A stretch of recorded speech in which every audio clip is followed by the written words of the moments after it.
30వ పాఠం శ్రీ మహాలక్ష్మి గంగామాతల దర్శనం. కైలాసయాత్ర పూర్తి చేసుకుని వచ్చి తన కోడ్బాను ఆశ్రమంలో కాలం గడుపుతున్నాడు తపస్వి. కానీ తరచూ దర్శనానికి వస్తున్న భక్తుల రాకపోకలతో ఆయన ప్రశాంత జీవనానికి భంగం కలుగుతోంది. ఏదైనా కాలాంత ప్రదేశానికి వెళ్ళి కొన్ని సంవత్సరాలు తపస్సు చేసుకోవాలన్న సంకల్పం ఆయనకు కలిగింది. ఇంతలో కొందరు సంచార సాధువులు ఆయన దర్శనానికి వచ్చారు. వాళ్ళు ఏవేవో విషయాలు మాట్లాడుతూ ఫరీదాబాద్కు సమీపంలో పరశురామగుండం అనే పవిత్ర స్థలం ఒకటి ఉందని, పూర్వం పరశురామ మహర్షి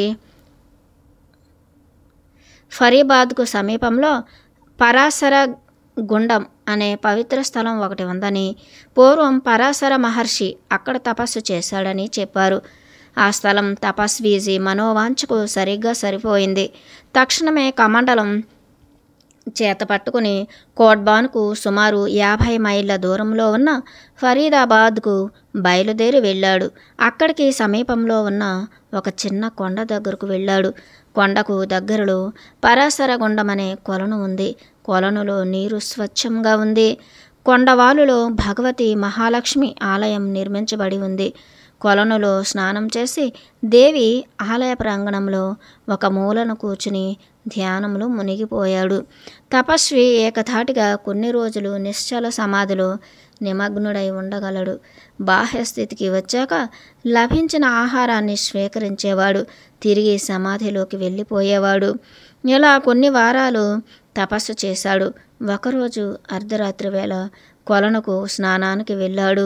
తపోదీక్షలో ఉన్నప్పుడు ఆ విధంగా స్నానం చేయడం ఆయనకు అలవాటు. తపస్వి కంటే ముందుగా ఎవరో మహానుభావుడు కొలనులో స్నానం చేస్తున్నాడు. మహాత్మునికి తపస్వి కంటే పొడవైన తెల్లటి గెడ్డం, జడలు కట్టిన పొడవైన శిరోజాలు ఉన్నాయి. మహాత్ముడు నింపాదిగా స్నానం ముగించుకుని వెళ్ళిపోయాక తాను కూడా స్నానం చేసి ఆలయానికి వెళ్ళి ధ్యానంలో కూర్చున్నాడు. కొన్ని రోజులు గడిచాక ఒకరోజు అర్ధరాత్రి వేళ తపస్వి స్నానానికి వెళ్ళిన సమయంలో ఇంతకుముందు తాను చూసిన మహాత్ముడు కొలనులో స్నానం చేసిన తర్వాత తపస్వికి దగ్గరగా వచ్చి నిలబడ్డాడు. ఆయన దిగంబరంగా ఉన్నాడు. మహాత్ముడు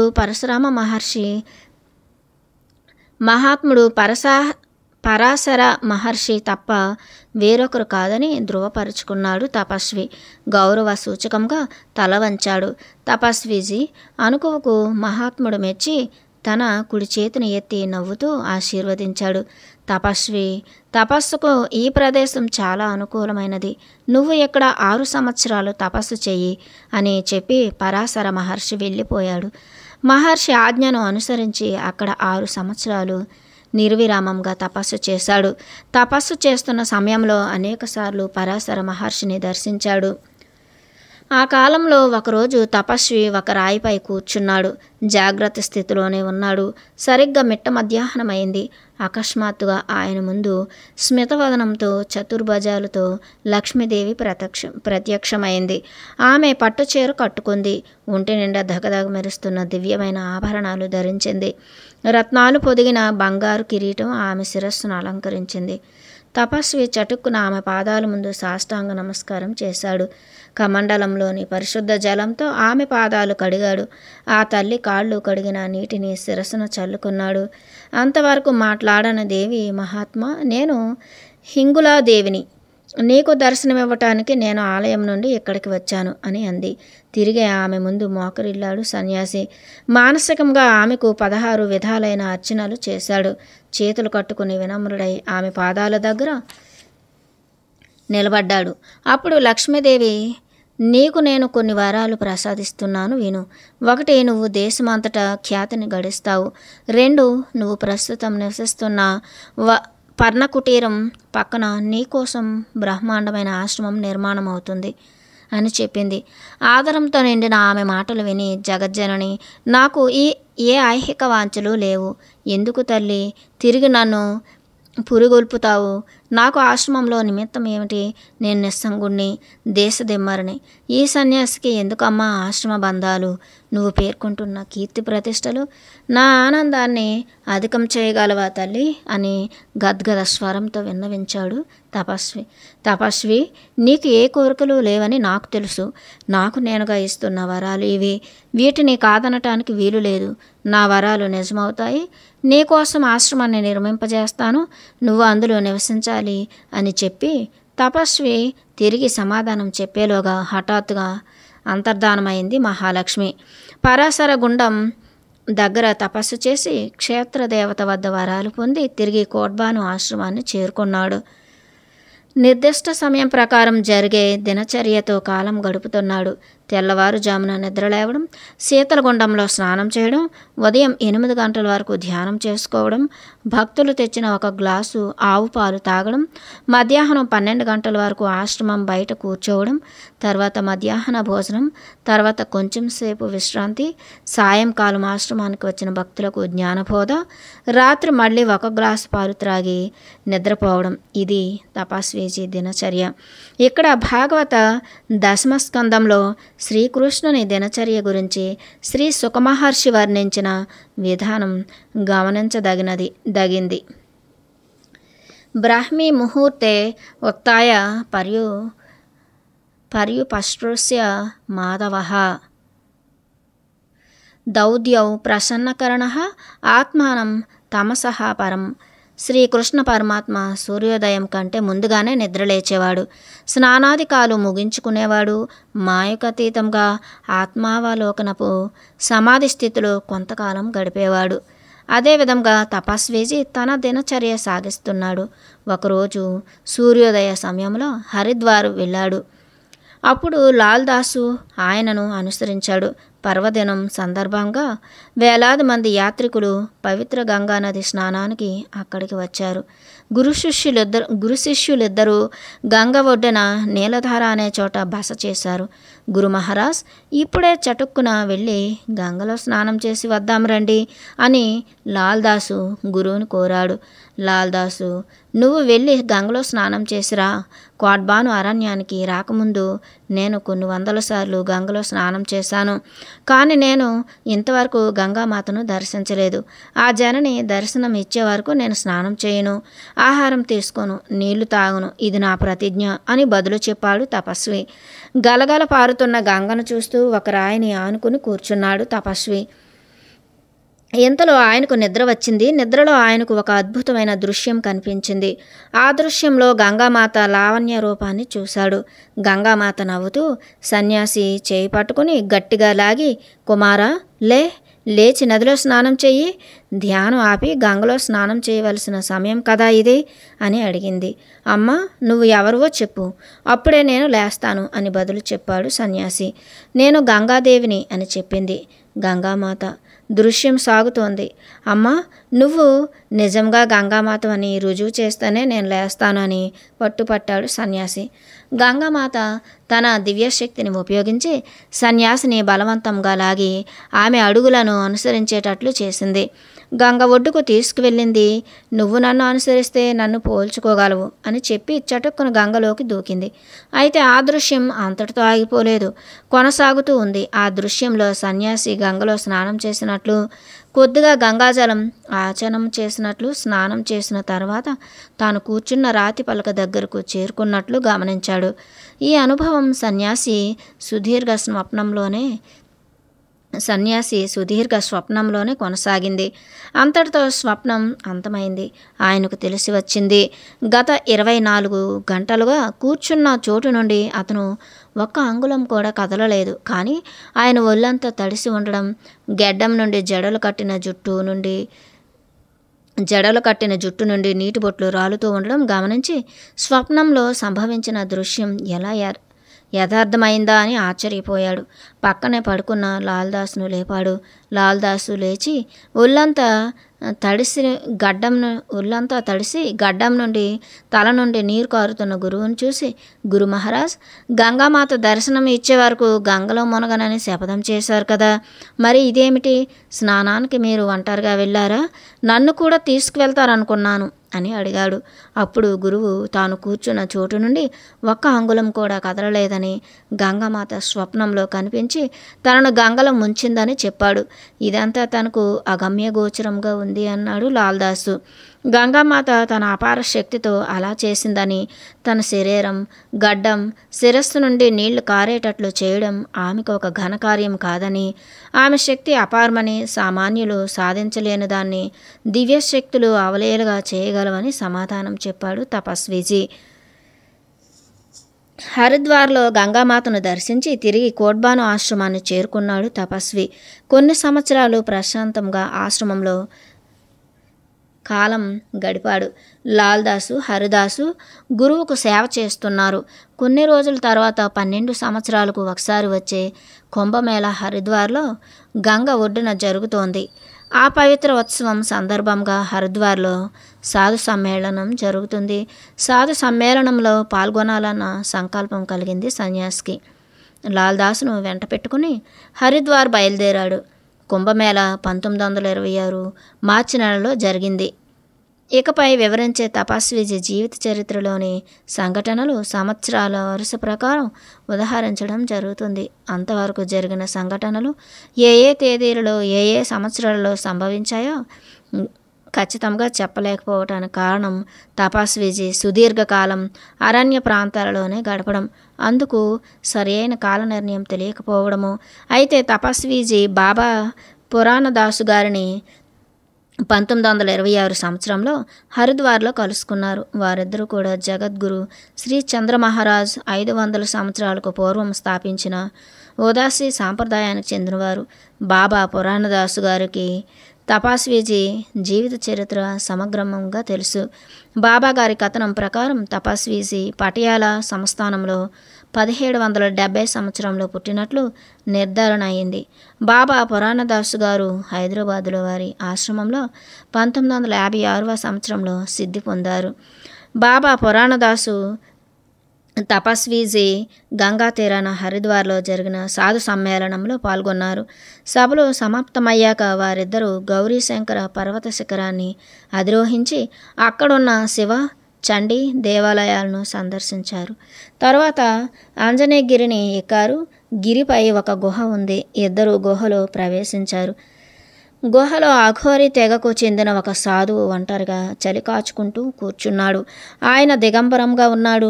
ధుని ప్రక్కనే ఉన్న ఒక తిన్నెపై పులి చర్మం పరిచి ఉంది. అపరిచితులను ఆప్యాయంగా ఆహ్వానించి ఆ తిన్నెపై కూర్చోమన్నాడు అఘోరి సన్యాసి. ఆయన మనసు విప్పి మాట్లాడే స్థితిలో ఉన్నాడని గ్రహించిన తపస్వీజీ ఆయన జీవిత విశేషాలను అడిగాడు. అఘోరి సన్యాసి నవ్వుతూ, మహాత్మా, నా పేరు కల్కనాథ్. నేను గత 500 సంవత్సరాల నుండి ఇక్కడ తపస్సు చేస్తున్నాను. నేను గోరఖనాథ్కు సమకాలికుడను. నేను, నాతో పాటు మా తెగకు చెందిన మరో 2 సాధువులు కలిసి గిరినారు కొండలలో తపస్సు చేసుకుంటూ ఉండేవాళ్ళం. ఆ సమయంలో ఆ కొండపై నివసిస్తున్న గోరఖనాథ్ మాతో పోట్లాడి మమ్మల్ని తన చుట్టుప్రక్కల ఉండకుండా తరిమివేశాడు. అతడు మాకంటే శక్తిమంతుడు. అందుచేత మేము ముగ్గురం అక్కడి నుండి వెళ్ళిపోయాం. అప్పటి నుండి నేను ఇక్కడికి వచ్చి ఈ గుహలో నివసిస్తున్నాను.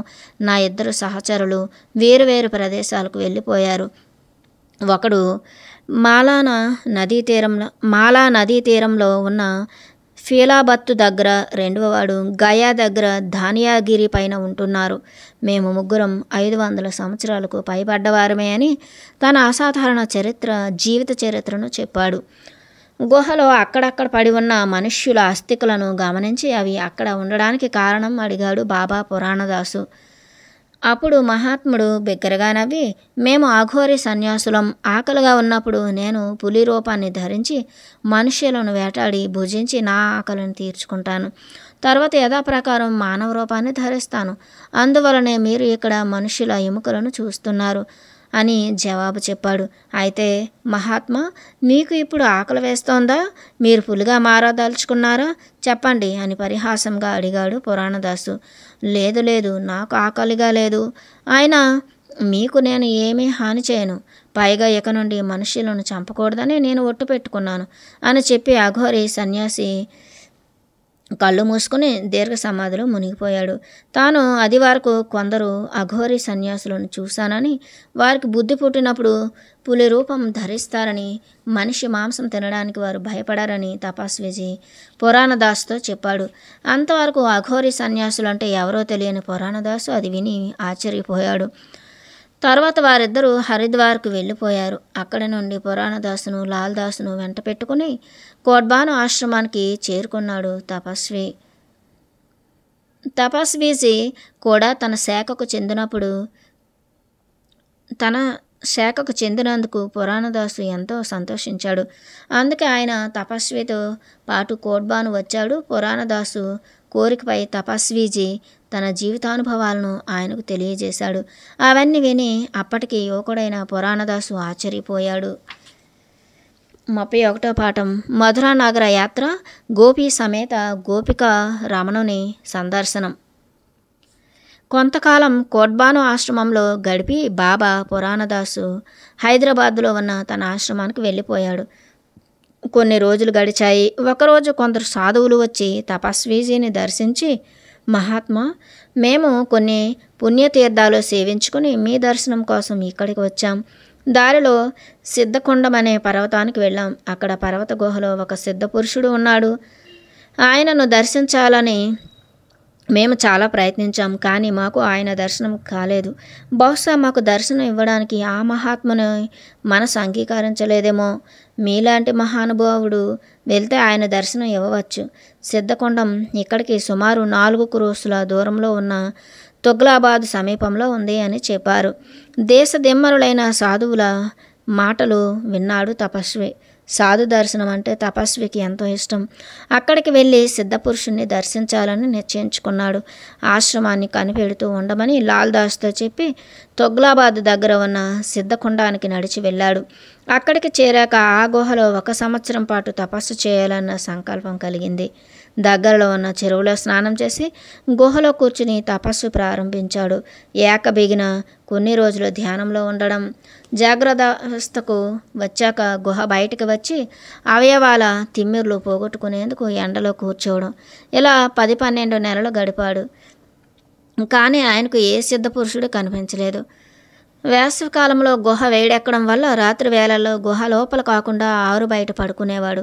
ఒకరోజు రాత్రి తపస్వీసి రాతి బండపై పడుకున్నాడు. ఇంకా పూర్తిగా నిద్ర పట్టలేదు. ఇంతలో ఎక్కడి నుండో ఒక చిరుత పులి వచ్చి ఆయన కాళ్ళను వాసన చూసింది. కానీ ఆ చిరుత పులి ఆయనకు ఏ విధమైన హాని తలపెట్టలేదు. పులి మీసాల రాపిడికి, దాని నోటి నుండి వస్తున్న దుర్గంధానికి ఆయనకు నిద్రాభంగమైంది. కళ్ళు తెరిచి చూశాడు, కానీ లేచి కూర్చోకుండా అలాగే పడుకున్నాడు. ఆయన మెలకువగానే ఉన్నాడని గ్రహించింది చిరుత. కొంత దూరం వెళ్ళి ఆయనను చూస్తూ నిలబడింది.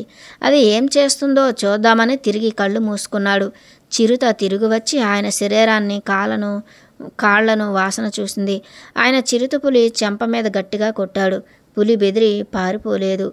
ఆయనకు హాని తలపెట్టలేదు. బిగ్గరగా గాండ్రించి ఆయనకు దగ్గరగా నిలబడింది. దాని వింత ప్రవర్తన సన్యాసికి ఆశ్చర్యాన్ని కలిగించింది. అప్పుడు చిరుత పులితో, చూడు కుమారా, నువ్వు నా నిద్ర పాడు చేయకు. కావాలంటే మెదలకుండా పడుకో.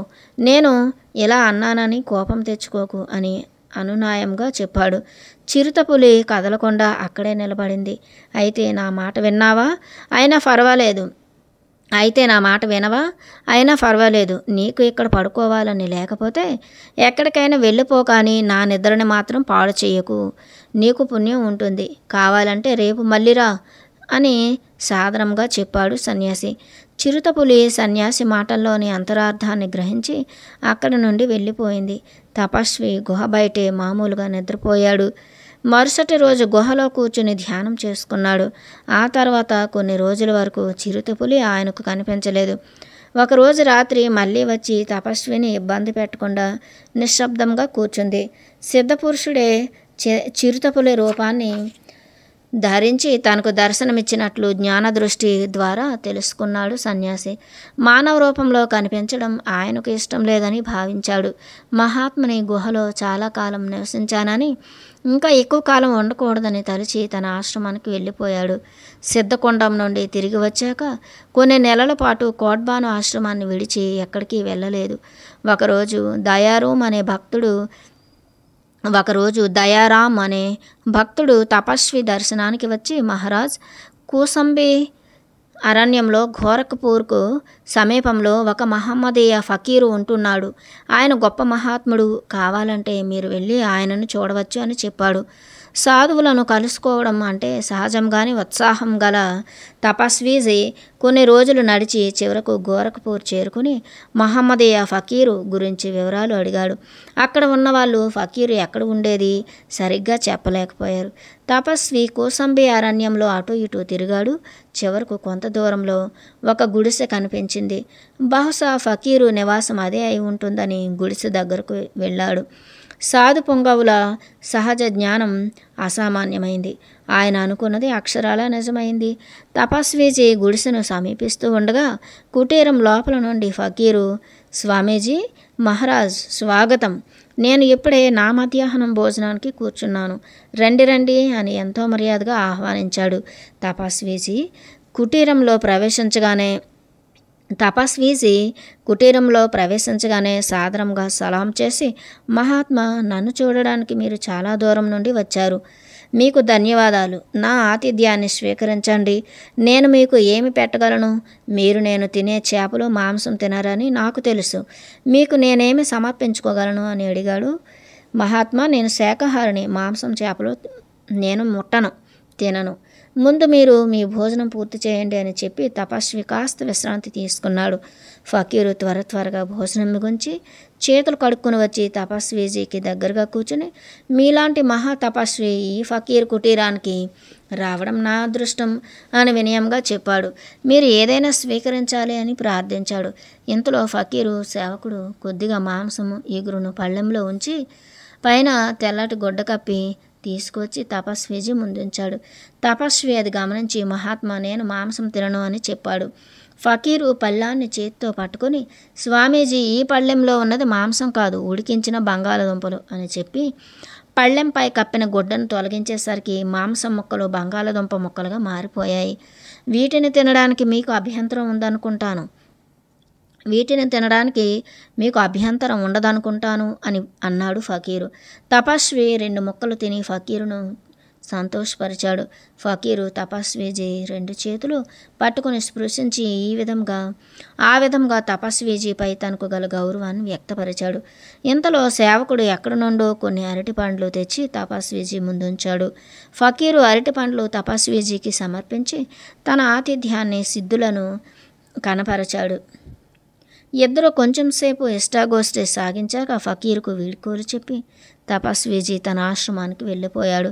దైవ చింతన గల సాధు పొంగవులు హిందువులైన, మహమ్మదీయులైన, మరి ఏ ఇతర మతానికి చెందిన వారైనా వారిని దర్శించడం అన్నది తపస్వీజీ సిద్ధాంతం.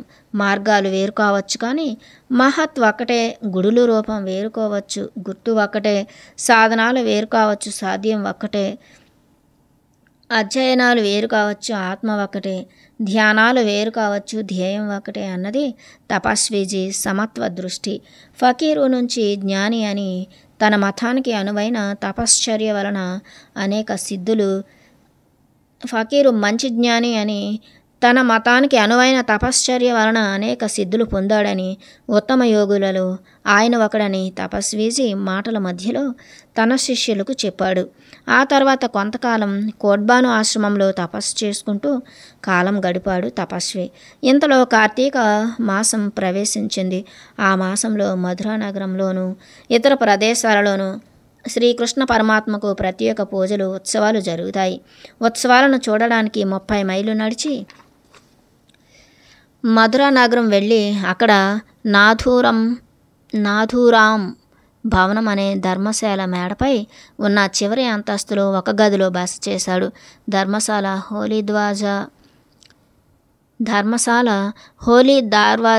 హోలీ దర్వాజా అనే వీధిలో ఉంది.